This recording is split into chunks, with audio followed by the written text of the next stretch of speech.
viewers, welcome back to class. I'm super excited to welcome you guys back to Master Builders Online Academy. You're welcome to this continuation class. If you are new in this channel, do consider subscribing to our channel and ensure that you turn on the post notification bell for more exciting videos. So guys, I want to remind you again, do not skip any part of this video. Ensure that you avoid every unnecessary distractions anytime you are set to watch and to learn new concepts from our platform. And finally, if there be any part in this video you do not understand, maybe when you watch it for the very first time, guys, you have the opportunity to replay the video over and over again until you understand it. But if at the end of repeating the video over and over again, you still have questions to ask, guys, don't hesitate. Slide down to the comment section and quickly make your questions known to us.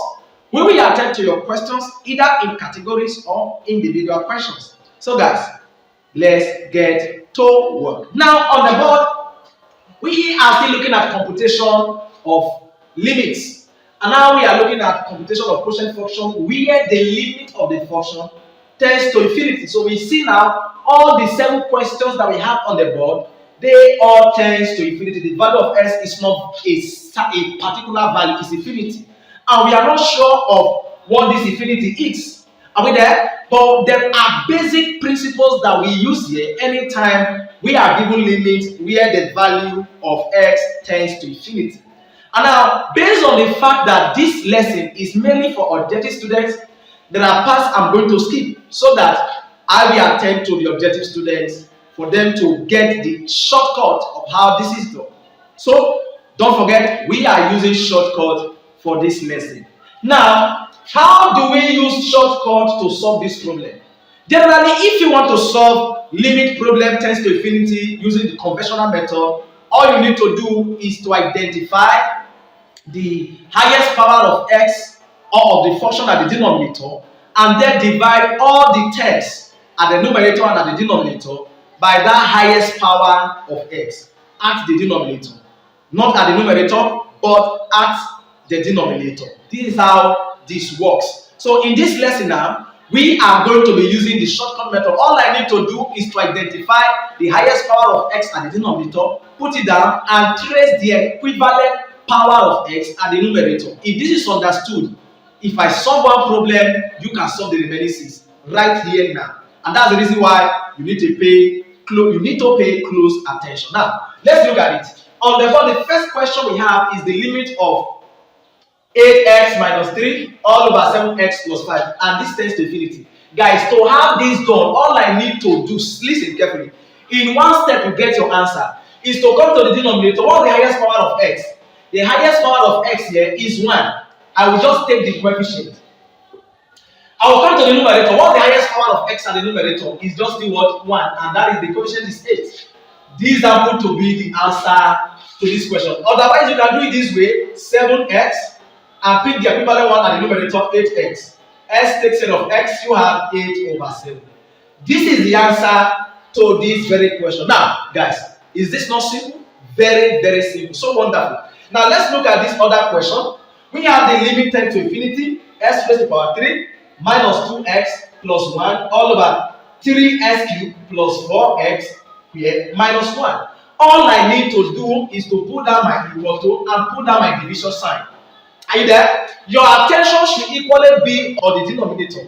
Your attention should be at the denominator, just like when we're dealing with the aspect where we use the L hospital rule. The same thing is applicable here. All I need to do is to come to the denominator. At the denominator, what is the highest power of x here? The highest power of x here is 3. And what is the coefficient of that highest power of x? That is 3. Now at the numerator, I will trace this power of x. This is this. And what's the coefficient? 1. This is the answer to this. Without solving, you can pick your answer just with your eye. Are you there? Are you there? Now, if you do not get it here, now let's look at these other ones that we have here. You will get it right away. You don't need to solve here. This is the simplest aspect of limit of functions. Now look at this. Here now, what is the highest power of x at the denominator? Your focus should be at the denominator. So at the denominator, the highest power of x here is 15 x raised to the power 4. Are you there? So we put down 15x raised to the power of 4. Now, if I check the numerator, there is no x raised to the power of 4 here. That means it's 0. So the numerator I have 0x raised to the power of 4. X raised to the power of 4 cancel this. We have 0 over 15. And 0 divided by 15 is 0. You can check this out with your calculator. Of course, this is not necessary taking the variable. No, you don't really need it. You only need the coefficient of the highest power of x at the denominator with the one corresponding to it at the numerator. It's as simple as this. Then finally, question number 4. We have to find the limit of this or evaluate this function, and the value of x tends to infinity. And we are using shortcut for objective students. How do we have this done? All I need to do is to create my division. I will just look at the denominator. What's the highest power of x? 3. And what's the coefficient? Minus 5. Forget about the SQ. Pick only the coefficient. Now, when I come here, what's the highest power of x at the numerator that corresponds to it must be this. X raised to the power 3 is the controlling degree power. I will come here and trace if I have x raised to the power 3 here, and I have it. What is the coefficient of that x raised to the power 3 at the numerator? That's 2. So the answer of this is minus 2 over 5. This is the answer to this very question. Now, guys, we have question number 5 on the board, and this is still very simple, the same way. All I need to do is to come to the denominator and look out for the highest power of x at the denominator. Now, when you look at this question, at the denominator we have x raised to the power 2 as the highest, but the numerator we have x raised to the power 3 as the highest. So this is not what controls it. What controls it is the highest power of x at the denominator. Don't forget, when you understand principles, you become a principal. And if you understand boundary conditions, you will not overstep your boundaries. Seek to understand the principle, because when you do that, you gain mastery over that aspect of life. Now, if this is understood, I come to the denominator, I have 3s squared. So at the denominator, I have 3s squared as the highest power of s at the denominator. So my interest is just the coefficient. Pick the coefficient. Then when I come to the numerator, I will trace any of the functions that have s squared and pick the coefficient similarly. And now when I look at this now, the highest power of x at the numerator that corresponds to this x raised to the power 2 is this. So I'll pick this on equally, and the coefficient of that is minus 4.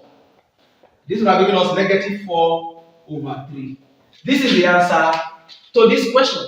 So go to the denominator, pick the coefficient of the highest power of x, and equally go to the numerator, take the coefficient of x that corresponds to the degree of x at the denominator. That's all. This is not important, because the highest power of x at the denominator is 2. So when we pick that at the denominator, we are equally going to pick the same degree of x at the numerator. If this is understood, then you are done with this. At this point, when you come to this other guy, forget about the power that is here. You will use the power after you have dealt with the function inside. Are you there? You will use the power when you are successfully dealt with what you have inside the bracket, which is the function. Now, what's the highest power of x here? The highest power of x at the denominator is x, and I pick the coefficient, which is 5. That of this is 3. That's all. I cube everything. And we understand mathematically that this is 3 multiplied by 3 multiplied by 3 all over 5 multiplied by 5 multiplied by 5. This is what this is all about. Indices. Are you there? Now, automatically, this will have given us 3 multiplied by 3 is 9, and 9 multiplied by 3 is 27. All over 5 multiplied by 5 is 25, and 25 multiplied by 5 is 125. Guys, is this not simple? Very simple. So simple. Now, finally, we have the last question on the board. Of course, you already know the answer. Without solving now, we know that the answer to this question is 4. So there are questions that you can solve without solving, taking any step, just with your eye, pick the results, and you are good to go. Now, for this question now, if I don't want to solve, all I need to do, come to the denominator. The highest power of x at the denominator is 2. And what's the coefficient? 2. I will come to the numerator and locate x raised to the power 2 at the numerator and equally pick the coefficient. And the coefficient of x raised to the power 2 at the numerator is 8. So I'm going to have 8 over 2, and 8 over 2 is 4. I don't need to solve, but I'll get the answer. Hope this is understood. Hope you are gaining values in this lesson. So after this now, we are going to dive into integration, and we are going to make it very simple for you. So if you have not subscribed to this YouTube channel, do consider subscribe to this channel and ensure you turn on the post notification bell so that you wouldn't miss out of our mind-blowing content. Guys, like this video, share this video, and make this video or this platform known to your classmates. Now, at this point, all I need to do is to come to the denominator. The highest power of s at the denominator is 2. So what's the coefficient? 2. I will come to the numerator and look for x raised to the power 2 and pick the coefficients. X raised to the power 2 at the numerator, the coefficient is 8. And 8 divided by 2 is 4. This is the answer to this question. Guys, don't forget, this lesson is mainly organized for objective students so that they will be able to meet up with their examination periods. So guys, if you find this content helpful, do consider subscribing to our channel and ensure you turn on the post notification bell for more exciting videos. You can equally follow us on all our social media platforms like TikTok, Instagram, Twitter, and Facebook. In addition to this YouTube channel, you can also learn other values there in addition to what you are learning on our YouTube page. So guys, we love you. You can check the description below where you will find the link to the next lesson. See you guys in the next one.